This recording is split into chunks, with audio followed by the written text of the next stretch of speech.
I'm Danny Otto. Welcome into another episode of That Recap Show. Now, before we get into the episode, just want to issue major spoiler alert. We are going to be going over everything that happened in episode 3 of the Ms. Marvel series. So if you haven't seen that episode yet, you may want to pause this video, head over to Disney Plus, check that out, and then come back and enjoy the breakdown. Now, with that out of the way, let's start the show. Poppin' Off presents That Recap Show.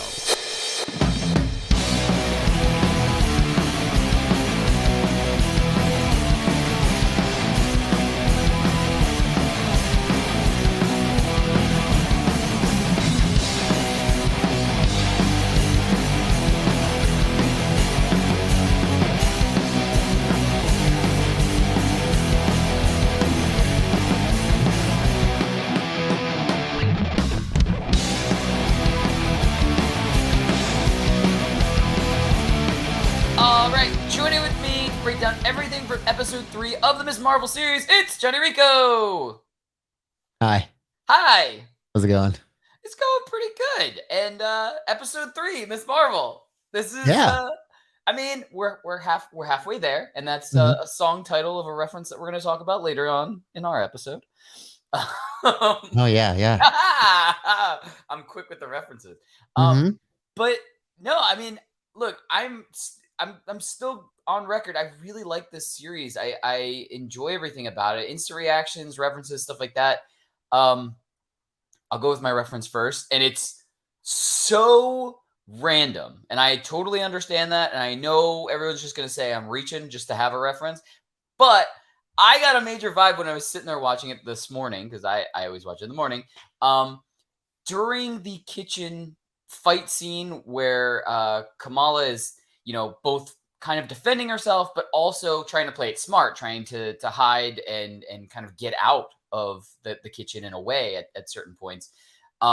It just gave me the vibe from the very first Jurassic Park movie, where the kids are hiding in the kitchen from the velociraptors that are breaking in to the welcome center and the kitchen and everything.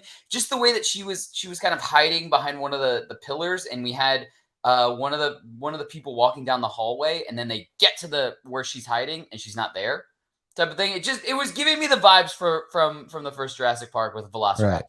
That I know it's super random, but it was just like my brain instantly went there, and I'm not sure why. But instant reactions for me, I really liked kind of the vibe of this episode, where it was kind of like, the first 2 episodes were all kind of very excited, and Kamala was really excited about powers. Like she wanted to be a superhero. She's been, daydreaming about being a superhero and idolizing superheroes and kind of all of this, and wanted this to be her life, type of thing. And this episode's vibe is kind of like, the grass isn't greener on the other side. She's dealing with how having powers is kind of turning her life upside down in a very small snapshot of that, because I mean, she really hasn't done anything on like an Avengers level or anything yet, type of thing. But just the small amount of stuff she's done has had effects on other people in her life. And I really like seeing that, because it's not like she gets powers and everything's perfect and then flash forward and she's a superhero, type of thing. We actually get to see, how it is hard going from, someone who wishes they had powers and they were in this heroic role and stuff like that, to getting powers, to having to learn them and understand that it's not gonna be easy, and then eventually we'll get the payoff of her as a full-fledged superhero, as Ms. Marvel and stuff like that, where we do have that payoff, and she is able to control all of her powers, and she knows what she's doing and stuff like that. But I do like to see this progression along the way, because it makes the character feel more real, and it really, we're seeing them from square one, which is, I mean, to bring back something that we were kind of referencing last week's episode. It's almost like a Spider-Man thing, where we've always kind of been introduced to Spider-Man, where maybe not so much with the Tom Holland Spider-Man, because he already had his powers when we kind of met him. But the other 2 Spider-Men, before that, we saw them before they had their powers, and so we saw them kind of, deal with getting their powers and kind of deal with the struggle of having to learn their stuff and get used to everything. Like we're still seeing Tom Holland mature into a Spider-Man type of thing because of his age and how he was kind of growing into it. But I always think when we see that kind of development, it always makes a character and something feel more real. But I could talk forever about it. But Rico, what were some of your instant reactions from this episode? Yeah, I actually really liked this episode as well. Yeah, to kind of touch on what you were just talking about, it's that old, with great power comes responsibility kind of a thing right there. Of course, like just because you have the powers doesn't mean everything's hunky dory from here. Like, of course, there's going to be stuff that comes along with it, and you're going to have to face that along the way. And it's all part of the comic hero's journey, is if you will. But something I really liked about this episode was how it intertwined the whole Amir's wedding was kind of like the center of the storyline of this episode. And I've always loved the way Marvel can integrate the culture of the main character into their projects, and this is obviously no exception here. I'm really enjoying seeing all the little different aspects of the Muslim culture thrown into the MCU, but it's also teaching us a lot of it at the same time. Excuse me.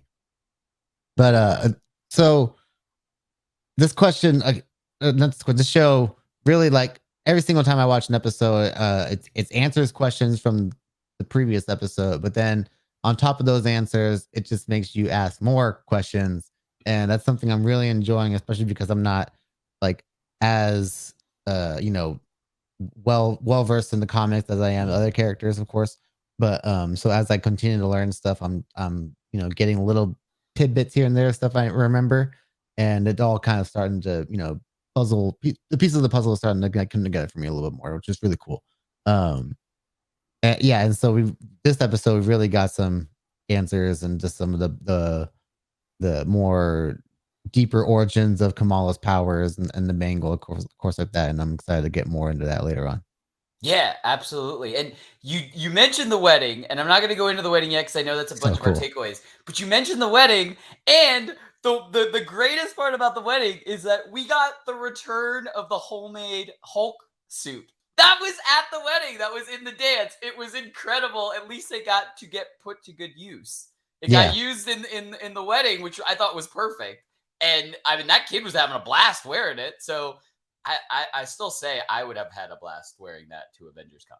But anyway, you want to get to some big takeaways? Yeah. Awesome. All right, I'll kick us off with this. I mean, it's no surprise, just because of what I was talking about at the beginning of the episode. But for my big takeaway, like at least my first big takeaway, I just really liked the whole kitchen slash wedding fight scene, basically, where we were seeing Kamala use her powers to kind of basically just defend herself for the most part until we got her friends kind of getting into harm's way, and that's when she kind of did the giant fist and started knocking people over. But before that, like, I think there were a couple shots there where she looked like she surprised herself by kind of shielding herself in a certain way and protecting herself a little bit. But I just liked kind of seeing that because it was more of like her defending herself and using her powers in more of like a reactionary way. I like a good fight scene, and I just thought, like I said, I liked the kitchen, I like how it started. Like she runs in and goes, "You guys gotta leave," and they all just ignored her. And then one of the bad guys walks in and like just straight up like socks somebody, and they were like, "Oh Yeah. no!" And they all just laughed. Yeah, they need to see it for it to Yeah. believe it, kind of thing. but yeah, no, I mean that was like, to me that was an awesome, you know, re I hate to use the word realistic because I know we're talking about, the Marvel Cinematic Universe, a comic book movie, a comic book series, stuff like that. But it was, a street level fight scene, basically. Like we weren't seeing anything like on the level of like, Iron Man and Thor fighting Chitari.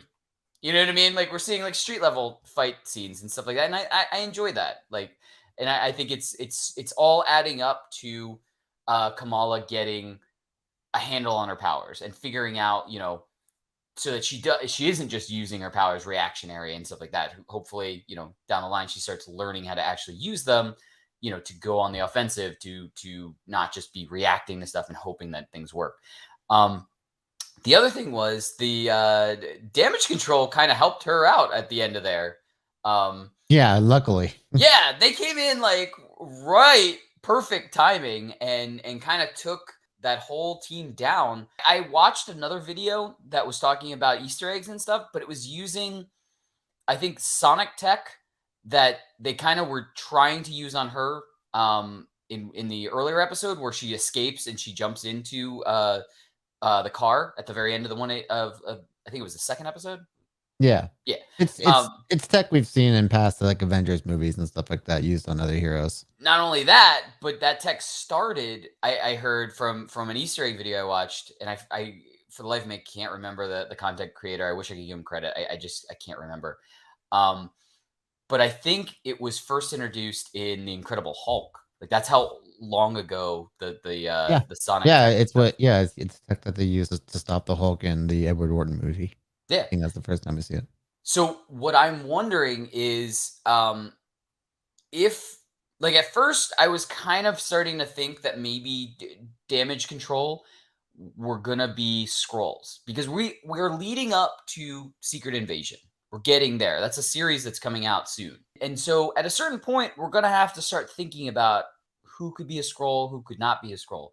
And so what I was thinking was, maybe they were, type of thing. And that's why they had something against superheroes and something against new superheroes coming out. And they either wanted to eliminate them or capture them and, put somebody else in as a disguise or something like that as that person to kind of, increase the invasion type of thing. But I don't know. I don't know if maybe they just know more than, what we as the audience knows. And they were kind of tracking that group from the beginning, the Jin group from the beginning. I don't know. I'm interested now to see really what damage control's motives are. I really don't know. And it's like you said, more questions basically. Yeah, really all it is. Yeah, absolutely. But Rico, what were some of your big takeaways from this episode? Yeah, so at the end of that whole kitchen fight scene or whatever, not Najma, I think that's her name, right? And she's the one that grabs the bangle off from Kamala, and then they both have a vision of a train and Karachi coming at them. And then that's of course when damage control comes in and takes them all out, and Kamala and Bruno slip away right there at the exit. When she gets home, she's laying in bed, of course, like she's had a wild night, gotta get some sleep.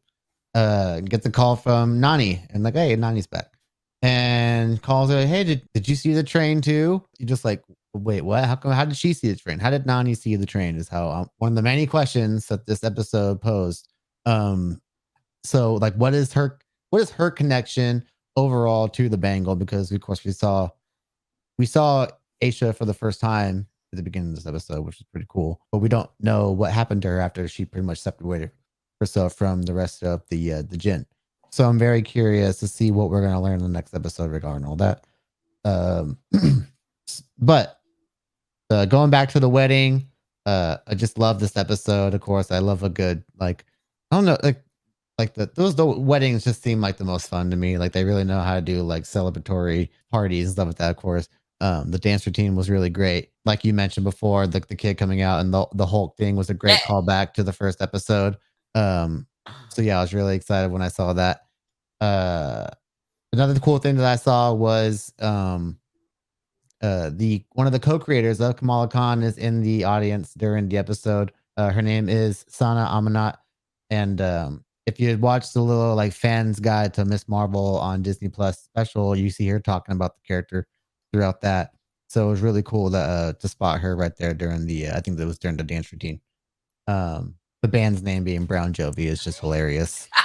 And then, of course, the fight scene being set to Living on a Prayer was just, icing on the cake. But yeah, like really, all I gotta say is like just well done on that wedding scene. Really, I had a lot of fun with that part. Again, just all the feeding in all those little aspects of the Muslim culture into for the main us, the audience, and of course, but into the MCU, of course, as well. Just had a lot of fun with like all the build up to the wedding and all that stuff was really cool. The scenes between Amir and his father and stuff like that, and then of course like all of them hanging out at the house, and it's just like, wow, it's just your whole family. He's like, yeah, Pakistanis, we roll deep, stuff like that. It's like all that stuff, and like even little things like one of the aunts talking to Bruno when they're talking about how they like collide the heads with her. He goes, that's just really fun to be like, pop. It's like they all like really fun, colorful personalities and stuff like that, and I think it's really cool to see like this really family oriented MCU story with like again and now we're going to start getting into the real big picture stuff. Yeah, I mean, going off exactly what you said, I think I really like how we have different storylines going on in just within the family type of thing. So, I mean, we've been getting ready for Kamala's brother's wedding. Like we in every episode, there's been a little bit more progression and stuff like that. So we've learned more and more about every character of the family. They're not just background characters. Yeah. It's fully fleshed out family characters, and it really is cool to see that and to have. It's not just like an embarrassing parent that they're hiding their powers from. It's we have full storylines for the parents and for the brother and now the married brother and his wife, and it's really cool, and it is really interesting to see a family oriented MCU to Yeah, project. and a big thing in this episode is obviously Kamala being worried about like the perception of her as a superhero to like her people basically. And there's that really great scene with her and I can't remember his name. That's my problem. There's a great scene with him and Nakia when the damage control come in and they like kind of tell him off, and I really love that scene.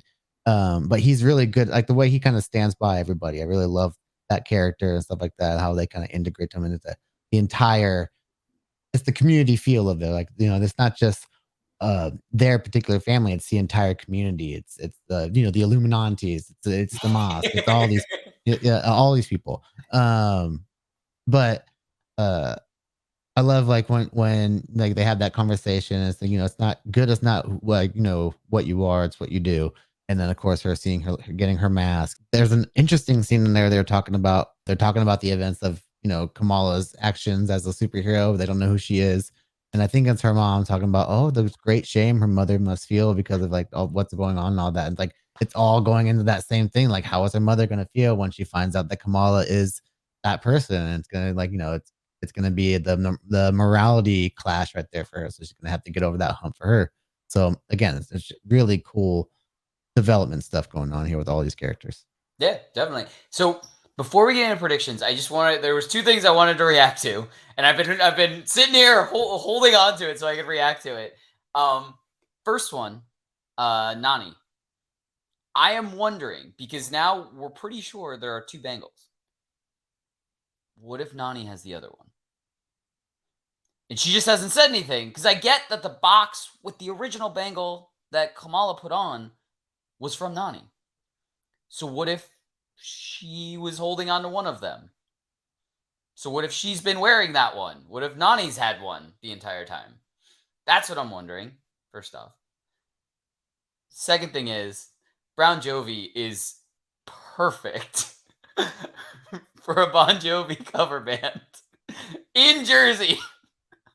That is absolutely incredible. I just had to make those two statements because I thought it was hilarious. But do you want to get into some predictions? Mm-hmm.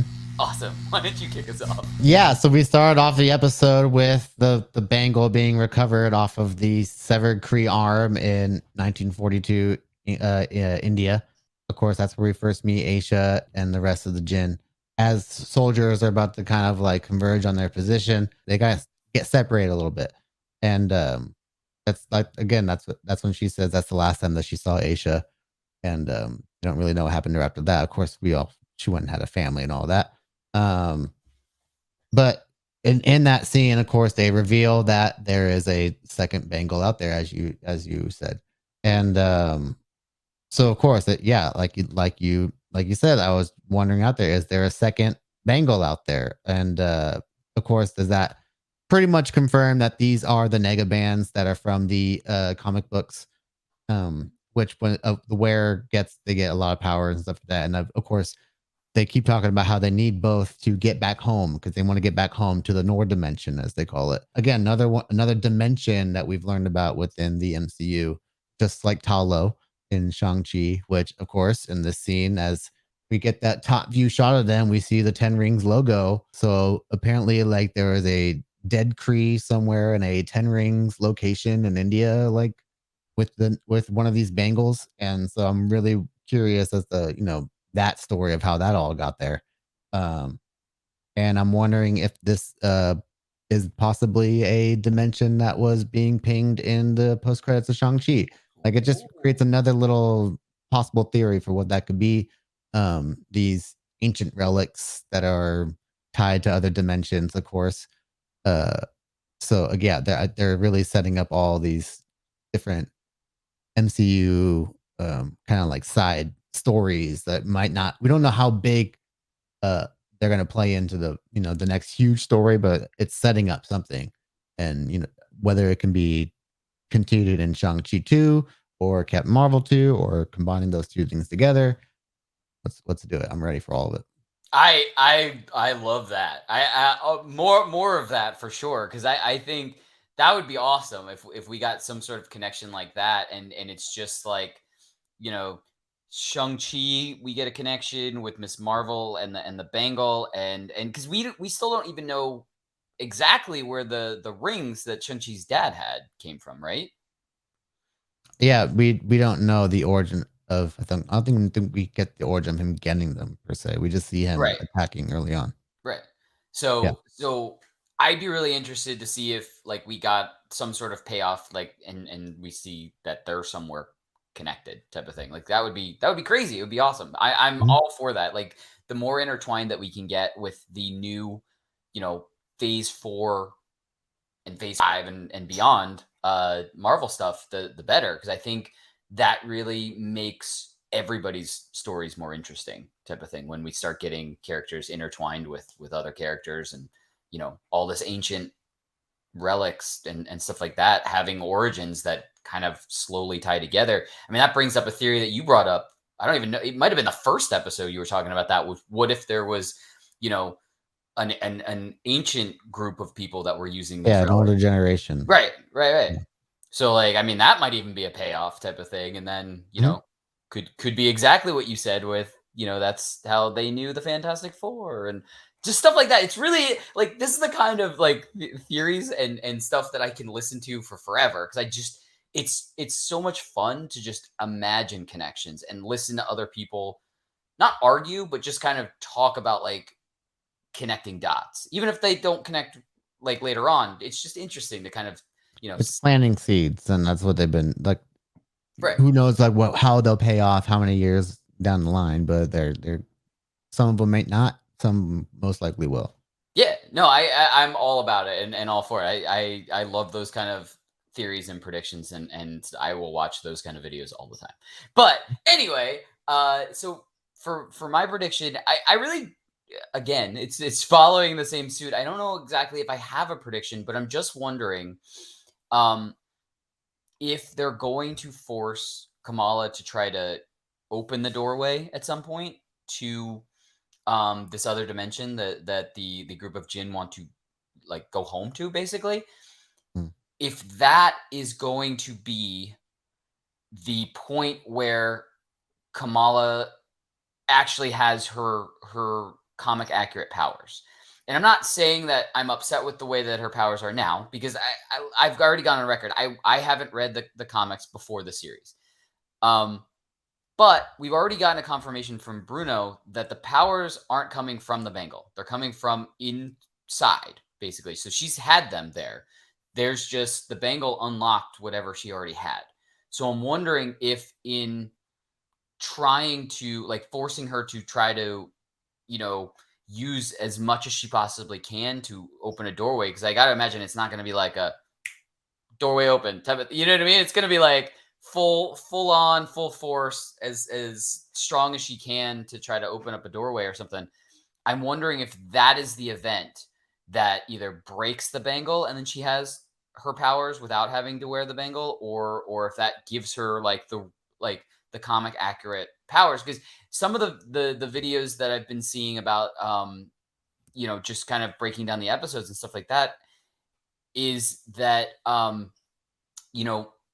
maybe this all just is a lead up to her having her comic accurate powers, because we keep seeing in the end credits the comic accurate Miss Marvel.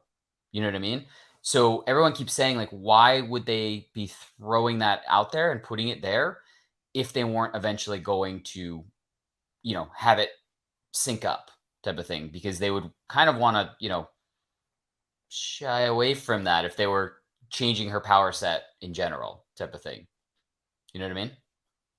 Yeah, I think it's just homaging the original art and how that's the big inspiration for the storyline that they're telling. I don't think they're trying to say like this is what the powers are going to look like at the end of the show.